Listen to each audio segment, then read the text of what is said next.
Quelle est cette parole? Car il commande avec autorité et puissance aux esprits mauvais, et ils sortent.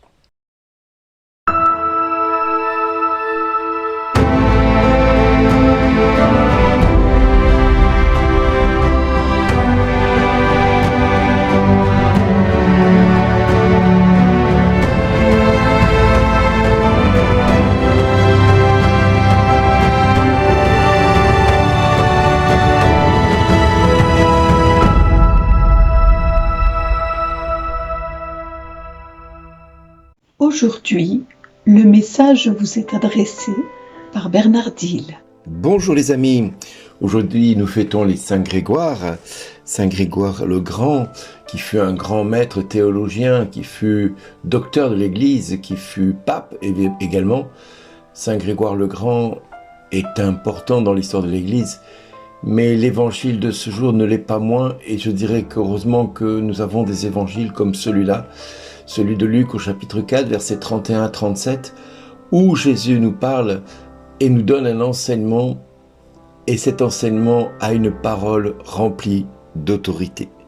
Qu'est-ce que cela signifie que la parole était pleine d'autorité? Pour commencer, j'aimerais dire que Jésus est quelqu'un de simple, mais qui a l'autorité de celui qu'il est. Nous le voyons comment dans cet enseignement, Jésus met sa mission de sa vie publique au centre de son enseignement. Sa prédication est très différente par contre de celle des autres maîtres de la loi et de ceux qui faisaient que les gens étaient parfois dans la confusion, voire même dans l'admiration. C'est clair que, bien que Jésus n'avait jamais fait d'études, il déconcertait par son enseignement, car il parlait avec autorité. Sa façon de parler avait l'autorité de celui qui sait qui il est, le Saint de Dieu, le Fils de Dieu, le Très-Haut, ayant renoncé à sa condition divine pour prendre notre condition humaine. Précisément, cette autorité était dans sa façon de parler. Elle était aussi ce qui donnait la force de son langage. Souvent, Jésus utilisait des images vives et concrètes de la vie de tous les jours, remplies de symbolisme et d'images, pour que les personnes puissent comprendre ce qu'il essayait de faire comprendre. Il était rempli d'une parole qui prenait tout son sens dans la nature humaine ou dans les saintes écritures. Il n'y a pas de doute que Jésus était un bon observateur et très proche de toutes les situations humaines en tout genre que les hommes sont amenés à traverser. En même temps, nous le voyons en train d'enseigner, nous le voyons en train de faire le bien autour de lui. Il guérissait les malades, expulsait les démons, purifiant les lépreux et accessoirement ressuscitant les morts. Il lisait dans le livre de la vie des hommes de tous les jours d'une facilité déconcertante. Il les connaissait bien mieux qu'ils ne se connaissaient. Les expériences de tous les jours, il les utilisait pour enseigner. Et ce qu'il voyait autour de lui servait de base pour être capable de toucher le cœur des hommes. Alors ce matériel qui était basique et rudimentaire, eh bien Jésus en faisait la parole de Dieu. Il était toujours d'une grande profondeur malgré tout, à la fois inquiétante, mais d'une puissance toute nouvelle et qui apportait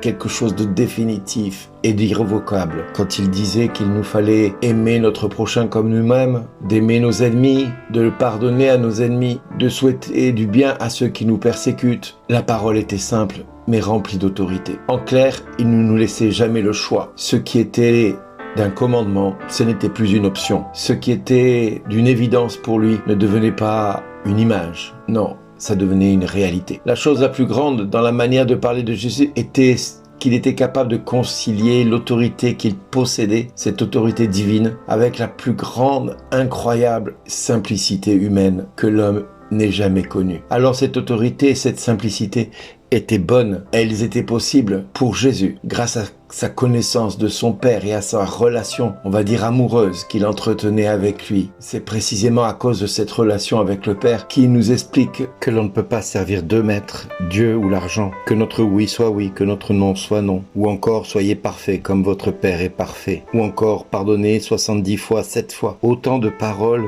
remplies d'autorité, mais d'une profonde simplicité. Cette grande harmonie que le Père et le Fils entretenaient, qui voit le Père m'a vu et qui me voit a vu le Père. L'autorité de son langage ne s'ajustait pas du tout aux paramètres humains, c'est-à-dire que c'était pas lui qui s'adaptait à la vie humaine, mais c'était la vie humaine qui devait s'adapter à lui. Tu aimeras le Seigneur ton Dieu de tout ton cœur, de toute ton âme, de toute ta force et ton prochain comme toi-même. C'était ni facile, ni non plus quelque chose qu'il fallait négliger. C'était une évidence. Il n'y avait aucune concurrence entre un intérêt personnel ou un empressement de se montrer au niveau des hommes. Il ne jouait pas à faire la star, ni même se comporter comme une star ou une vedette du cinéma. Non, c'est sa simplicité qui était son autorité et sa présence elle-même était synonyme de fiabilité, de solidité, de rigueur, d'exigence à appliquer la parole de Dieu. Non, loin de lui de penser cela. Faire la star, c'était une autorité qui se manifestait. Et elle se manifestait tant que par le sublime de ses paroles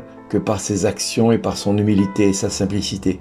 Et du coup, de sa bouche ne sortaient pas des éloges personnels, même s'il disait « Qui m'a vu a vu le Père et qui a vu le Père me voit ». Toutes les paroles que je dis, je ne les dis pas de moi-même, mais de mon Père qui est aux cieux. Il n'y avait pas d'arrogance non plus quand il affirmait « Mon Père et moi, nous sommes un ». Il n'y avait pas non plus de cris inutiles quand il chassait les vendeurs dans le temple et quand il traitait les scribes et les pharisiens d'hypocrites et de sépulcres blanchis. Non, mansuétude, douceur, compréhension, paix, on va dire sérénité, miséricorde, vérité, lumière, justice, amour, bienveillance. Voici ce qui dégageait de la vie de Jésus et qui permettait de voir à travers son autorité comme un parfum qui sortait de lui, comme une agréable odeur qui montait vers son Père et que son Père recueillait sans cesse. Alors quand il chassait un démon, les démons ne pouvaient que lui obéir parce que tout exaltait l'autorité de son Père et tout exaltait sa propre autorité devant les démons. Et les démons ne pouvaient dire que tu es venu nous perdre? Oui, parce que vous êtes déjà vaincus. Alors mes amis, aujourd'hui, ne négligeons pas la parole de Dieu qui se veut proche de nous, proche de ce que nous sommes, pour devenir de plus en plus enfants de lumière. Et si celui-ci vient avec autorité te dire aujourd'hui, reçois ta liberté, si il te dit Dieu t'aime, si il te dit va, vends tout ce que tu as et donne-le aux pauvres, s'il te dit tu aimeras ton prochain comme toi-même, s'il te dit il n'y a pas de plus grand amour que de donner